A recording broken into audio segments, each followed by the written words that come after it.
प्रदोष व्रत अति मंगलकारी और शिव कृपा प्रदान करने वाला है। यह व्रत प्रत्येक महीने के कृष्ण व शुक्ल पक्ष की त्रयोदशी को रखा जाता है, इसलिए इसे वार के अनुसार पूजन करने का विधान शास्त्र सम्मत माना गया है।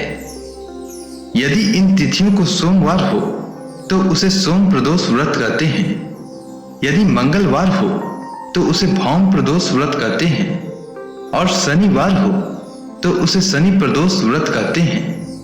विशेषकर सोमवार, मंगलवार एवं शनिवार के प्रदोष व्रत अत्यधिक प्रभावकारी माने गए हैं। प्रत्येक पक्ष की त्रयोदशी के व्रत को प्रदोष व्रत कहते हैं। सूर्यास्त के पश्चात और रात्रि के आने से पूर्व का समय प्रदोष काल कहलाता है। इस व्रत में महादेव भोले शंकर की पूजा की जाती है।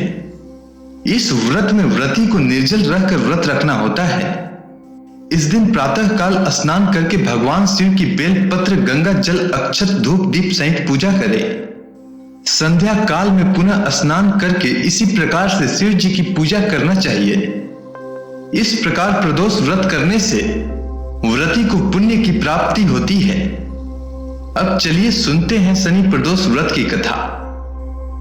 प्राचीन समय की बात है। एक नगर में एक सेठ रहता था। वह धन, दौलत और वैभव से संपन्न था। वह अत्यंत दयालु था। उसके यहां से कोई भी खाली हाथ नहीं लौटता था। वह सभी को जी भरकर दान दक्षिणा देता था। दूसरों की सुखी में ही उसे सुख प्राप्त होता था। हर कोई सेठ जी का बहुत सम्मान करता था। लेकिन इतना सब कुछ होने के बाद भी सेठ और सेठानी को एक बहुत बड़ा दुख था। दुख का कारण था उनके संतान न होना। संतानहीनता के कारण दोनों सदैव दुखी रहा करते थे। एक दिन उन्होंने तीर्थ यात्रा पर जाने का निश्चय किया और अपने काम काज सेवकों को सौंप चल पड़े। अभी वे नगर से बाहर निकले ही थे कि उन्हें एक विशाल वृक्ष के नीचे समाधि लगाए एक तेजस्वी साधु दिखाई पड़े। दोनों ने सोचा कि साधु महाराज से आशीर्वाद लेकर आगे की यात्रा शुरू की जाए, जिससे कि यात्रा में कोई बाधा उत्पन्न ना हो। इसके बाद पति पत्नी दोनों समाधि लीन साधु के सामने हाथ जोड़कर बैठ गए और उनकी समाधि टूटने की प्रतीक्षा करने लगे। सुबह से शाम और फिर रात हो गई, लेकिन साधु की समाधि नहीं टूटी। मगर सेठ पति पत्नी धैर्य पूर्वक हाथ जोड़े बैठे रहे। अंततः अगले दिन प्रातः काल साधु महाराज समाधि से उठे। उन्होंने सेठ पति पत्नी को देखा तो मंद मंद मुस्कुराए और आशीर्वाद स्वरूप हाथ उठाकर बोले, मैं तुम्हारे अंतर मन की कथा भांप गया हूं वत्स।